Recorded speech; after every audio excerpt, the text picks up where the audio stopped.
All right, let's dive in. We're exploring the Amrita Bindu Upanishad today. Really fascinating stuff. Yeah, we've got a series of lectures that break down this ancient text. Hmm. And I think there's some surprisingly relevant wisdom in here for, modern life. Oh, absolutely. So imagine this: a path to inner peace Okay. that hinges on the idea that our own minds Yeah, are both the problem and the solution. that's the claim, right? That's what this Upanishad is saying. That's a big one, right? It is, and we're going to break it down together. Yeah, See how it might apply to your life, see if it resonates. I love it. What's fascinating to me is how this text, it's not afraid to get into human nature. Oh yeah. It doesn't it gets straight to the point. Yeah. I mean, like right off the bat, first line, mind alone is the cause for people's bondage and their liberation. Wow. Like lays it all out right there. So right away, we're dealing with the mind Yeah. as this source of both suffering and freedom. Exactly. And Yeah. it suggests that, a lot of our suffering is psychosomatic. Okay. It's not necessarily the external situations themselves, Right. but our internal reaction to them Yeah, I mean, we've all had those moments where all the time. we overreact to something small. Of course. Like, it's not a big deal, but our mind makes it a big deal. Yeah, I think a good example is, imagine somebody gets passed over for a promotion at work. Okay, yeah. One person might just feel disappointed, Mm-hmm. and move on. But another person might spiral into anxiety and self-doubt, Yeah. create a lot of internal turmoil over it. Same situation, though. The same situation, totally different suffering. Totally. So how does the Upanishad suggest we navigate these internal reactions? Well, it dives deep into desire, or kama, in Sanskrit, Okay. and it presents this unique perspective. Mm-hmm. It's not necessarily desire itself that's the problem. Okay. It's our clinging to it. So it's not about becoming desireless? No, not at all. Okay. Even the desire for simple things, like a cup of coffee in the morning, Right. can disrupt tranquility Sure. if we're clinging to it. Yeah. The key is to understand how to transform our relationship with desire. Okay. And the Upanishad uses these terms shuddha and ashuddha, Okay. pure and impure. Okay. To kind of explain this. Yeah. So help me understand this idea of purity and impurity when it comes to the mind. Sure. So think of it like this. Pure water Okay. is just H2O, right? Yes. Anything we add to that, like minerals or contaminants, is an impurity. Okay. Similarly, a pure mind is one that's free from clinging to desire. Okay. Not that there's no desire there at all, Right. but there's no clinging to it. So impure mind is one that's constantly caught up in wanting things, Yeah. even if they're pretty ordinary things. It's not saying all desires are bad. Mm-hmm. It's highlighting the difference between what it calls binding desires Okay. and non-binding desires. All right. So binding desires are Where our happiness is dependent on getting what we want. Okay. So if I don't get this thing, I'm going to suffer. Okay. But a non-binding desire is just a preference. Right. It'd be nice to have this. Right. If I don't get it, I'm not going to freak out. Exactly. No problem. That makes Yeah. sense. But how do we shift from those binding desires Yeah. to non-binding desires? Yeah, that's the million-dollar question. Because it seems like our whole society is built on It is. wanting things. Yeah. And that's where this idea of self-knowledge or Atmavidya comes in. Okay. The Upanishad suggests that the root of suffering is ignorance Okay. of our true nature. Hmm. It describes our essence as Sat Chitananda Atma, pure, conscious, blissful being. So if we truly knew ourselves as already whole and complete, Yes. we wouldn't be so dependent on external things Exactly. to make us happy. That's the key. Okay. That's the key to transforming our relationship with desire. So thinking about that promotion example again. Yeah. If our sense of worth is tied to getting that promotion, Right. then we're setting ourselves up, For suffering. yeah, for potential suffering. Yeah. But if we recognize our inherent value regardless, Mm-hmm. we can approach that desire Yeah. with more ease. More detachment. Yeah. More freedom. So it's about cultivating a sense of inner security Yes. that isn't contingent on On getting what you want. getting what I want. Yeah. Yeah. And the Upanishad offers some practical tools for cultivating this. Okay, I'm really interested to hear about these tools. One of them is called Nirodha, Nirodha. which translates to restraint of the mind. So does that mean we have to suppress all of our thoughts? Not necessarily. Okay. It's more about redirecting our attention inward, Okay. shifting our focus from the constant pull of the external world Mm. to the stillness and awareness within. So creating space between ourselves and our thoughts. Exactly. So we can observe them without getting Swept away. swept away. So it's about cultivating a different kind of relationship with our thoughts. Yes. Rather than trying to just shut them down completely. Exactly. Okay. And this brings us to one of the key practices that the Upanishad highlights. Meditation. Meditation. Yeah. You know, I used to think meditation was just for stress relief. Sure, it can help with that. Mm-hmm. But the Upanishad presents it as a powerful tool for self-discovery, Okay. for experiencing that pure conscious essence. So it's about more than just relaxation. Much more. Okay. The text describes two main types of meditation. Okay. The first uses what's called an alambana, which means support. Oh, okay. It's something to help focus the mind. Okay. One example is meditating on the sound Om. Om. Isn't that like a Hindu mantra? Yes. And it holds deep symbolic meaning. Okay. It represents the three states of consciousness: waking, dreaming, and deep sleep. Whoa. It also symbolizes the Hindu trinity of Brahma, Vishnu, and Shiva. Wow. That's a lot packed into one syllable. It's a lot. But ultimately, the practice of meditating on Om points towards something even deeper: What's that? the silence that lies beyond the syllable. Okay, so tell me about this meditation on silence. Yeah. This practice is called niralambana meditation, Okay. meaning without support. Okay. It's a deeper form of meditation Okay. that focuses on pure silence, Mm-hmm. allowing for a direct experience of consciousness Okay. as boundless and unchanging. What does the text say we might experience in that silence? It uses the analogy of an oceanic experience, Okay. a sense of being without boundaries, Mhm. free from limitations. And this is where we start to touch on one of the most profound realizations presented in the Upanishad. Yes, the pure consciousness we experience in silence Okay. is none other than Brahman, Whoa. the ultimate reality underlying the entire cosmos. So discovering the true nature of ourselves Yeah. is simultaneously discovering the truth of everything. That's the radical shift in perspective That's amazing. that the Upanishad offers. So how does the text explain this connection between the individual self Yeah. and this ultimate reality, Brahman? It uses a simple but elegant metaphor: the pot and the clay. Okay. So imagine a potter shaping clay into various pots. Mm-hmm. Each pot appears distinct, Okay. but they all arise from and eventually dissolve back into the same clay. So the pots represent individual selves? Yes, And the clay represents Brahman. exactly. Good. I like that. The Upanishad is suggesting that our sense of separateness Yeah. is an illusion. Okay. Like the pots, we appear distinct, Right. but ultimately arise from and dissolve back into the one reality of Brahman. And the potter represents consciousness, Beautiful. That's a great insight. unchanging throughout the whole process. Yes. The pot representing our physical body and mind is unaware of its creation and eventual destruction. Right. But the potter representing consciousness sees it all.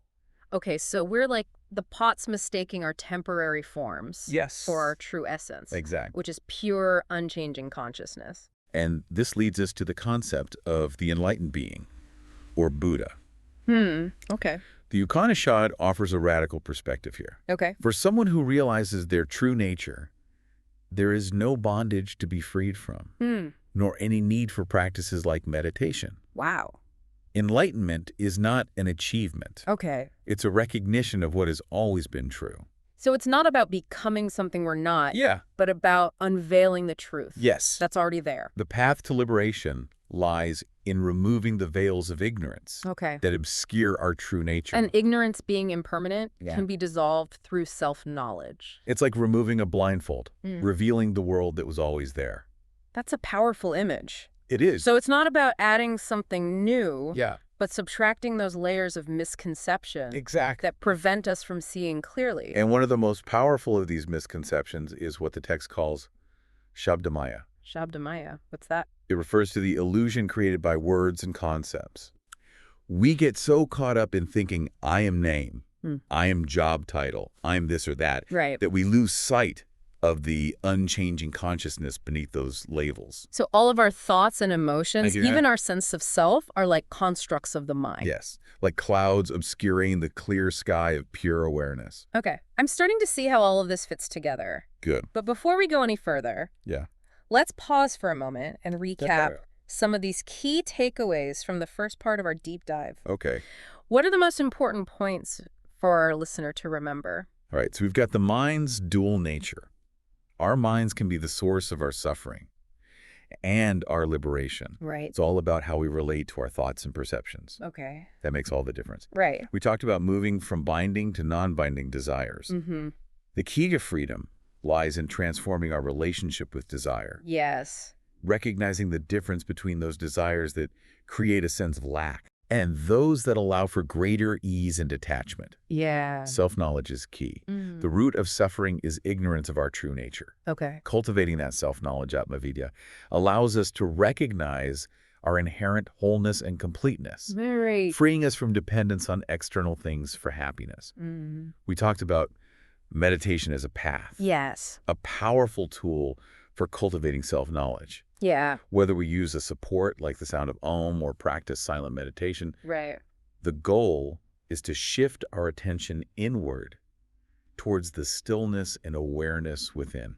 Beautiful. And finally, we touched on this idea of moving beyond the illusion of separation. Mm. The Upanishad is inviting us to recognize that our sense of individuality is an illusion, Like those pots. like the pots, Yeah. arising from and dissolving back into the same clay. Which represents Brahman. Exactly. Yeah. The ultimate reality that underlies all of existence. That is a lot to take in. It is a lot. But it's also incredibly inspiring. Yeah. And I feel like we're just getting started. We are just getting started. Where do we go from here? Now that we've laid the groundwork, Yeah. I think we can start to explore how these insights apply to our everyday lives.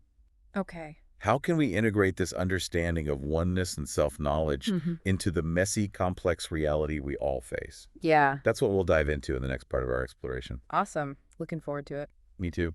All right, so we're back. Back for more. Yeah. Ready to explore how these, pretty profound ideas from the Amrita Bindu Upanishad can actually be applied to our daily lives. Right. It's one thing to grasp these concepts intellectually, Yeah. but how do we bridge the gap Right. between this vision of oneness Hmm. and the, often messy reality? The nitty-gritty. Yeah, the nitty-gritty that we experience. Yeah, that's the heart of it, isn't it? It is. It's about moving from theory to practice, Yes. from understanding to embodiment. Embodiment, that's the key. Yeah, and I think the Upanishad offers us some guidance on this journey. Right. So what are some of the practical steps Okay. we can take to start living from this perspective of self-knowledge and interconnectedness? Well, I think one of the first steps is recognizing, Okay.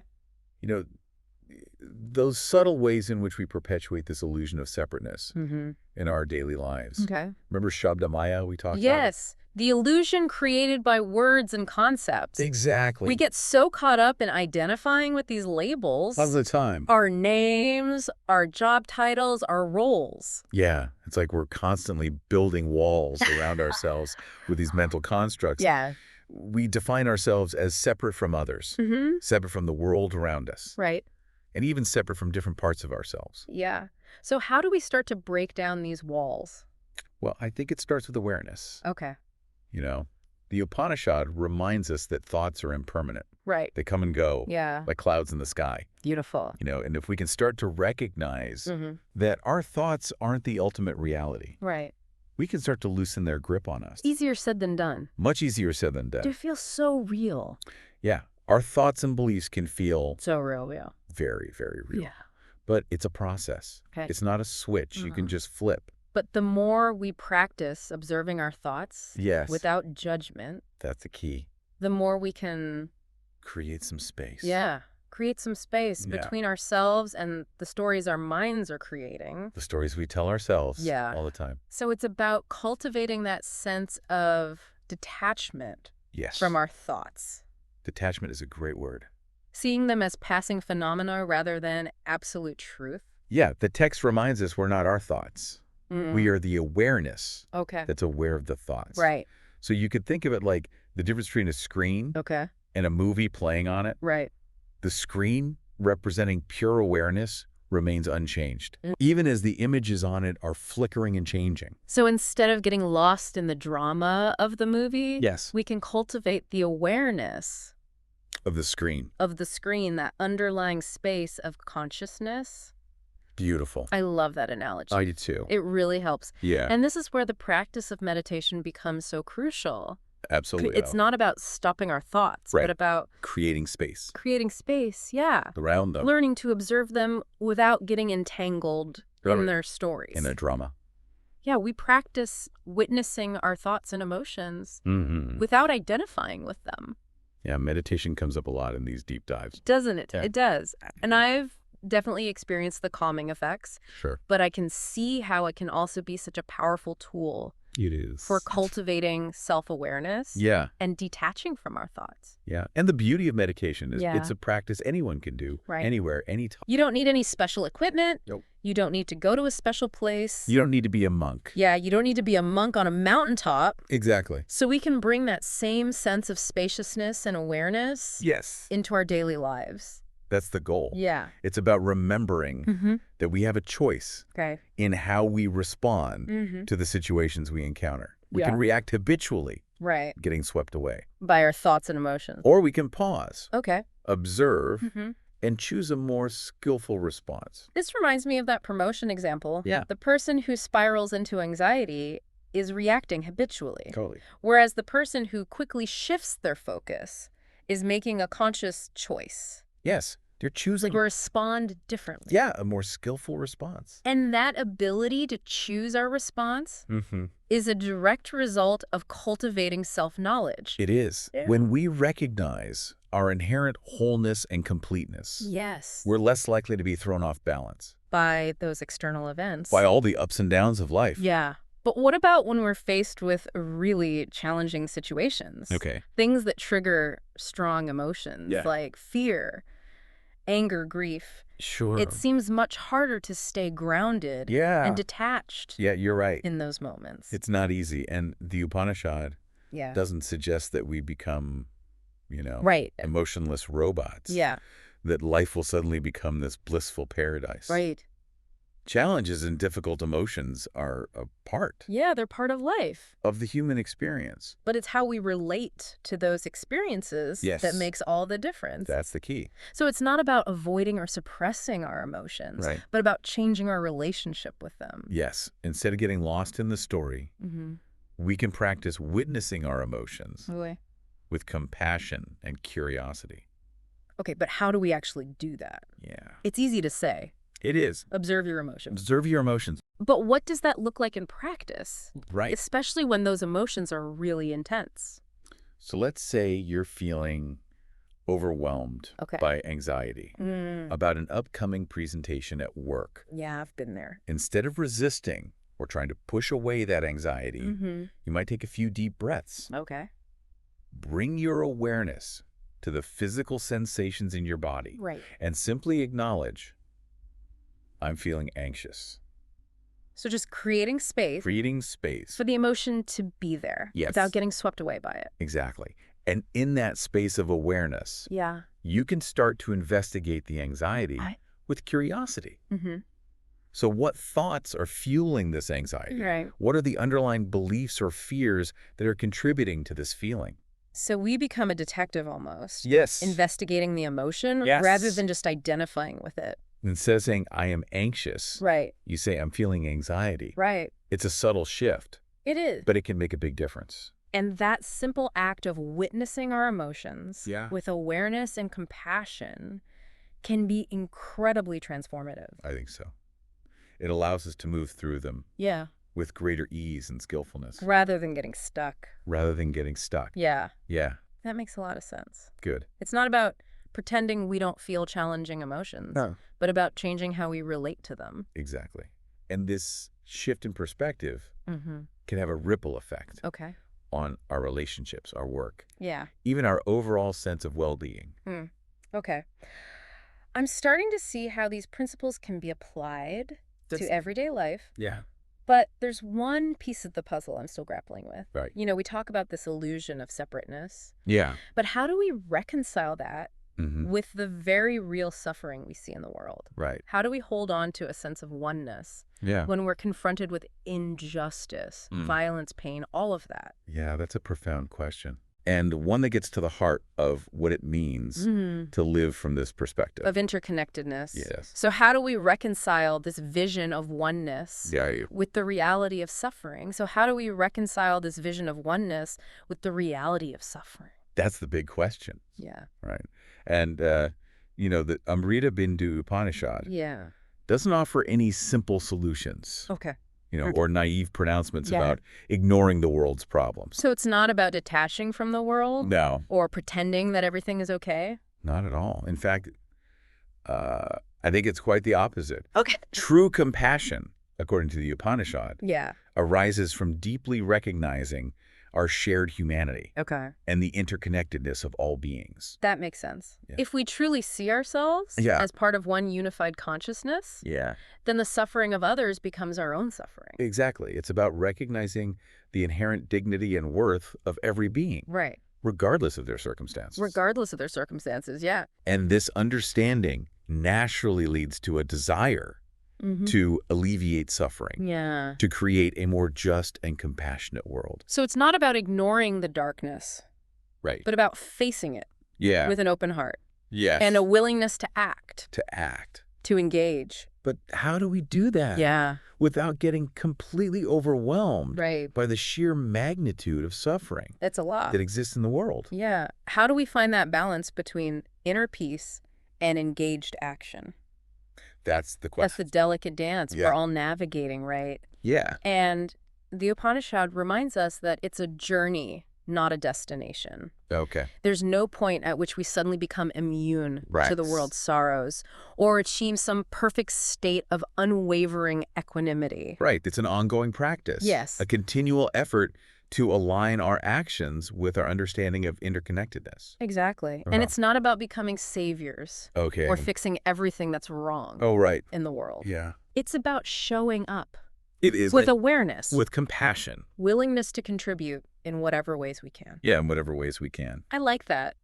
It sounds both empowering and humbling. It is both. At the same time, empowered because we can make a difference. We can. But humbled because we recognize the limitations of our individual efforts. I think that's a beautiful way to put it. And that understanding can free us from the pressure of Yes. having to solve everything. It's not all on us. It's not all on me. Right. Yeah, allowing us to act from a place of genuine care and service Yes. rather than a sense of obligation Or guilt. or guilt. Yeah. Yeah. I'm also curious about this idea, Sure, as we right. purify our own minds, we contribute to the purification of the collective consciousness. This is a big one. Yeah. How does that work? Well, the Upanishad suggests that we're not isolated islands, Okay. right? But interconnected nodes in this vast web of consciousness. Our thoughts, our words, our actions, they create ripples Right. that extend far beyond ourselves, Okay. influencing the collective energy field. So even our individual efforts at self-realization Yeah, can have a positive impact on the world. I do. It's like a drop of water Okay. merging with the ocean. Right. A single drop might seem insignificant on its own, Yeah. but it contributes to the vastness of the whole. That's a powerful image. It is. Makes me think about the importance of personal transformation Yes. as a catalyst for collective change. Absolutely. As we cultivate inner peace, Mm-hmm. compassion, clarity, Mm-hmm. we naturally radiate those qualities outwards, Right. influencing our relationships, our communities, the world at large. Well, this conversation has given me a lot to think about. I feel like we've just scratched the surface We have. There's so much more here. of this profound text. Yeah. But I'm leaving with a renewed sense of hope Good. and a deeper understanding of the power of self-knowledge and interconnectedness. Wonderful. I'm so glad to hear that. Yeah, thank you. It's been a joy exploring these ideas with you. Yeah. And remember, the true power of the Amrita Bindu Upanishad, Yeah. or any spiritual teaching for that matter, lies in its application. Okay. It's not enough to just understand these concepts intellectually. Right. We must embody them, live them, Yeah. breathe them into every aspect of our lives. And perhaps that's the most exciting part. It is. The ongoing journey of discovery and transformation Absolute. that awaits us as we integrate these ancient insights into our modern lives. Beautiful. Thank you for joining us on this deep dive. My pleasure. Until next time, may you find peace, clarity, and a deep sense of connection to the truth of who you are.